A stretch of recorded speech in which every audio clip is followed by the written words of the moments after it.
नमस्कार, आप सभी का स्वागत है रोजगारवाणी.com पे। और आज हम लोग डिस्कस करने वाले हैं बीपीएससी टीआरई 4 के पूरी प्रक्रिया के बारे में। कितनी वैकेंसीज होने वाली है, क्या प्रक्रिया होगी, सारी चीज़ों को हम लोग इस बेसिक वीडियो में डिस्कस करेंगे। मतलब अगर आप एक बीपीएससी टीआरई 4 एस्पिरेंट है तो आपको इस वीडियो के अलावा कहीं और जाने की कोई ज़रूरत नहीं पड़ेगी। इस वीडियो में हम लोग सारी चीज़ें डिस्कस करेंगे और अंत में आपके लिए एक सरप्राइज़ होगा, एक बहुत महत्वपूर्ण चीज़ है जिसको मैं अंत में डिस्कस करूँगा। तो शुरू करते हैं बिना किसी देरी के। अभी क्या है, इस वीडियो को मैं 3 पार्ट में सेपरेट कर रहा हूँ। पहले पार्ट में है कि कितनी वैकेंसीज है, कौन से सेक्शन में कितने नंबर ऑफ एस्पिरेंट जो है उसमें बहाल होंगे, ठीक है। चाहे वो एजुकेशन डिपार्टमेंट हो, चाहे एससी एसटी वेलफेयर डिपार्टमेंट हो, उन सभी में कैसे सीटों का जो आवंटन है कैसे किया गया है, उन सभी चीज़ों को पहले डिस्कस करेंगे। दूसरे में डिस्कस करेंगे कि क्या बदलाव है जो बीपीएससी की तरफ से इस बार किया गया है, चाहे वो परीक्षा में हो या फिर सिलेक्शन प्रोसेस में हो या फिर फॉर्म फिलिंग हो, ठीक है। फॉर्म फिलिंग करते वक्त कौन कौन से बदलाव हैं जो बीपीएससी ने किए हैं। तीसरा चरण होगा स्ट्रैटेजी से रिलेटेड कि स्ट्रैटेजी हमारी कैसी होनी चाहिए बीपीएससी टीआरई 4 को लेके। और वही अंत में जो है हम लोग डिस्कस करेंगे एक बहुत महत्वपूर्ण चीज़ को। तो शुरू करते हैं। सबसे पहले आप देखो एक कि ब्रेकडाउन है ऑफिशियल जो उन्होंने पॉडकास्ट किया था कुछ दिनों पहले, 16 तारीख को किया था। बीपीएससी के एग्जामिनेशन कंट्रोलर के द्वारा अरेंज किया गया था पॉडकास्ट, जिसमें बताया गया कि टोटल 46,882 पदों पर नियुक्ति होने वाली है। और उन्होंने जो तथाकथित कहा था कि 3 दिन में नोटिफिकेशन आउट करेंगे, लेकिन अभी तक नहीं किया है। फिर भी जो प्रोसेस है वो तो यही होने वाला है, वो तो नहीं बदलने वाला है। तो इसको हम लोग डिस्कस करते हैं। सबसे पहला जो हमारा स्लाइड है उसमें आएगा कि क्या नंबर्स हैं, ठीक है, और इम्पॉर्टेंट डेट्स क्या है। तो सबसे पहले आप देखेंगे कि टोटल जो पोस्ट है 46,882 पोस्ट है। कुल रिक्तियां जो है 46,882 जो है रिक्तियां है।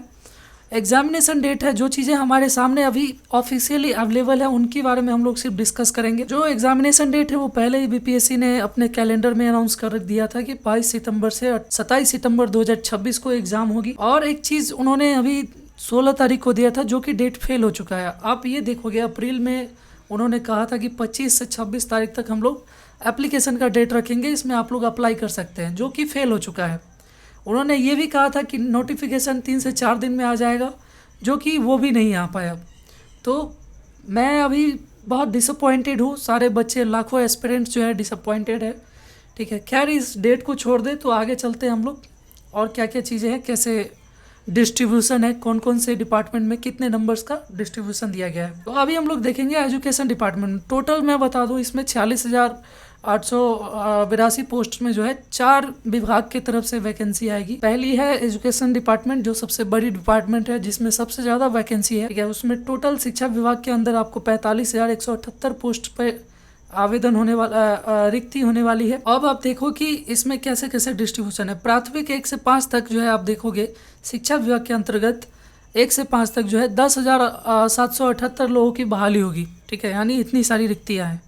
मध्य विद्यालय में अगर हम बात करें तो मध्य विद्यालय में आप देख पा रहे हो कि 6 से 8 में 8,583 वैकेंसी है। इसके बाद हम लोग देखेंगे 9th-10th माध्यमिक में, तो इसमें 9,082 पोस्ट है। और उच्च माध्यमिक जो कि सबसे ज़्यादा है, ठीक है, इसमें सबसे ज़्यादा वैकेंसी नंबर ऑफ सीट्स है वो है 16,784 सीट्स। इसके बाद हम लोग देखेंगे एससी एसटी वेलफेयर डिपार्टमेंट, अनुसूचित जाति और जनजाति कल्याण विभाग के अंतर्गत जो है 1,048 पोस्ट पे जो है बहाली होने वाली है। 1,058 पोस्ट पे बहाली होने वाली है। इतनी सारी रिक्तियाँ हैं, जिसमें कि क्लास वाइज आप देखोगे तो 1 से 5 तक 239 जो है रिक्ति है।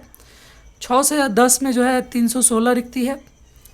11-12 में 489 रिक्ति है। और हेडमास्टर के लिए 14 रिक्ति है, ठीक है। ये हो गया आपको एससी एसटी वेलफेयर डिपार्टमेंट में, जिसमें कि मुझे लगता है कम सीट है, उसको बढ़ाना चाहिए था। अब आते हैं बीसी ईबीसी माइनॉरिटी वेलफेयर, यानी कि पिछड़ा अति पिछड़ा अल्पसंख्यक कल्याण विभाग में। ये दोनों को मर्ज करके हम लोग इसी में बता रहे हैं। ये 2 विभाग है, एक अति पिछड़ा विभाग है, दूसरा अल्पसंख्यक विभाग है। तो अति पिछड़ा विभाग में आपको प्रारंभिक अति पिछड़ा विभाग में आप देख पा रहे हो प्रारंभिक में जो है 63 सीटें हैं, ठीक है। टीजीटी यानी ट्रेंड ग्रेजुएट टीचर, इसमें आपको जो है 6 to 8 में आपको 98 सीट्स है। इसके बाद अगर आप देखो पीजीटी पोस्ट ग्रेजुएट टीचर्स में तो 189 पोस्ट है। अध्यापक आप इसमें भी देखोगे कि 9 सीट जो है प्रधानाध्यापक के लिए है। इसके बाद आते हैं अल्पसंख्यक कल्याण विभाग। ठीक, 3 का हम लोगों ने डिस्कस कर लिया। चौथा ये है, कुल 287 पोस्ट होने वाली है अल्पसंख्यक विभाग में। आपका इसमें क्लास वाइज अगर डिस्ट्रीब्यूशन देखें तो 1 से 6 तक, यानी 1 से 8 तक की वैकेंसी इसमें नहीं है। माध्यमिक सीधे 9 से 10 की शुरू होती है, 98 सीट्स है। इसके बाद है उच्च माध्यमिक विद्यालय, यानी कि 11th-12th में 180 है और प्रधान अध्यापक में 9 है। तो ये कुल मिला के सारी चीज़ों को लेके आपको जो नंबर ऑफ वैकेंसी है वो है 46,882 पोस्ट। ठीक है, अब हम लोग डिस्कस करने वाले हैं। हमने सीट्स को देख लिया, किस तरह से सीट का डिस्ट्रीब्यूशन है। अब हम लोग आएंगे प्रोसेस क्या है और क्या बदलाव होने वाला है बीपीएससी में इस बार। तो इसमें जो मेजर चेंजेस है, फॉर्म फिलिंग में ध्यान देंगे कि फॉर्म फिलिंग, यानी कि जब आप परीक्षा फॉर्म भरोगे तो उसमें आपको कुछ चीज़ें बदली गई है, उसको ध्यान देंगे, नहीं तो गड़बड़ हो जाएगी, फिर आप लोग पछताते फिरोगे। तो इसमें क्या है कि आपको 38 के 38 ज़िले इस बार पहले से आपको प्रायोरिटी, यानी कि आपको चूज करना होगा कि आप प्रेफरेंस दोगे कि आप कौन से ज़िले में करना चाहते हो। पहले क्या था कि आप एक आध ज़िले में जो है प्रेफरेंस दे सकते थे, या फिर आपके आजू बाजू में किसी जगह पे जो है बहाली हो जाती थी। लेकिन इस बार से क्या है, 38 ज़िले आपको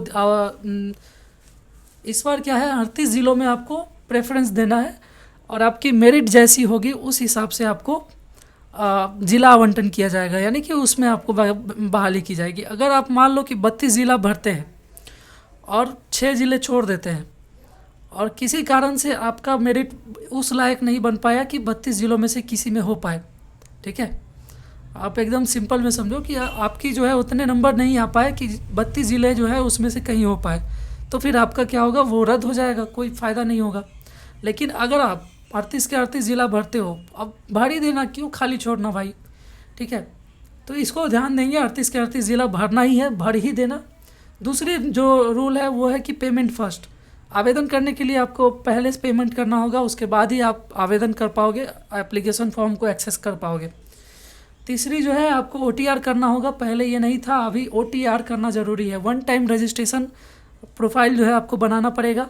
अगर आपने नहीं बना लिया है तो बहुत अच्छी बात है, नहीं बनाया है तो अभी आप अपना OTR कर लें, क्योंकि बाद में आपके पास मान लो कि जो भी डॉक्यूमेंट्स लग रहे हैं OTR करने में, डॉक्यूमेंट की लिस्ट अगर आपको चाहिए तो आप rozgarwani.com हमारे टेलीग्राम चैनल पे जाइए, वहाँ पे डॉक्यूमेंट का लिस्ट है कि OTR करने के लिए कौन कौन से डॉक्यूमेंट की ज़रूरत पड़ती है, ठीक है। OTR कर ही लेना, हर हाल में करके ही रखना, ठीक। ये तो हो गई 2 चीज़ें, बदलाव क्या क्या चीज़ें हुई है। अब आता है कि ये भी प्रोसेस है, इसमें भी प्रोसेस ही है कि आपको OTR पहले करना है। बीपीएससी के पोर्टल पे जाके अपना प्रोफाइल सही से वेरीफाई कर लेंगे, ठीक है। कोई भी अगर मान लो आप कुछ गलती करते हो OTR में, ठीक है, OTR में अगर कोई गलती हो जाती है तो आप बस इतना समझो, उसमें बदल नहीं सकते, आप कुछ भी चेंज नहीं कर सकते, एडिट नहीं कर सकते हो। तो इसीलिए OTR करते वक्त मैं फिर से कह रहा हूँ, ध्यान से करना। पेमेंट जो है, नेट बैंकिंग, UPI, ये सब तो ठीक ही है। 38 ज़िलों का प्रायोरिटी लिस्ट देना है, ठीक है। पोर्टल खुलते ही सबसे पहले फ़ीस जमा करें, क्योंकि धीरे धीरे जो है उस पर ट्रैफिक बढ़ता जाएगा, क्रैश भी कर जाएगा, कोई ठीक नहीं है, तो पहले कर लेना। पेमेंट के बाद तुरंत फॉर्म करें, सबमिट। अब आगे चलते हैं, जो सबसे इम्पॉर्टेंट चीज़ है जिसको मैं डिस्कस करने वाला था। अभी देखो, आप मान लो कि एक TRE एस्पिरेंट हो, ठीक है, आप TRE 4 में बैठने वाले हो, चाहे आप 1 से 5 में हो, 6 से 8 में हो, 9 से 10 में हो, या 11th-12th में हो। आपके पास बहुत सारे कन्फ्यूजन्स है, ठीक है, कि कैसे पढ़े, शुरू कहाँ से करें, ख़त्म कहाँ पे करें। बहुत सारे जो है उसमें सवाल जवाब होते हैं। कई लोग कोचिंग ज्वाइन कर लेते हैं, उनको समझ में आ जाता होगा, कई लोगों को नहीं समझ में आता कोचिंग ज्वाइन करने के बाद भी। तो हम लोग एक 1-to-1 यानी कि गाइडेंस प्रोग्राम शुरू करने वाले हैं, जो पूरे एग्ज़ाम तक आपके चलेंगे। उसमें प्रॉपर जीरो से हम लोग डिस्कस करेंगे सारी चीज़ों को, कि मतलब कहाँ से शुरू करना है तैयारी, कितना करना है, कौन कौन से बुक्स पढ़ने हैं, यहाँ तक कि स्टडी मटेरियल भी हम ही लोग प्रोवाइड करेंगे, ठीक है। आपको क्या करना है, सिंपली टेलीग्राम ज्वाइन करना है रोजगारवाणी का, या फिर हमारे वेबसाइट पे विजिट करना है rozgarwani.com, या फिर हमारे वेबसाइट पे विजिट करना है rozgarwani.com। वहाँ पे आपको फ्री मेंटरशिप TRE 4 का जो है आपको दिख जाएगा। आपको रोजगारवाणी वेबसाइट पे जाना है, हमारे वेबसाइट पे, और वहाँ पे आपको मिल जाएगा TRE 4 के लिए जो है पर्सनल मेंटरशिप बाय करने का।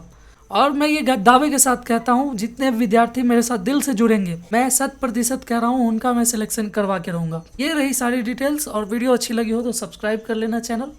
और ये जो मैंने स्लाइड अभी डिस्कस किया है, ये आपको टेलीग्राम पे मिल जाएगा।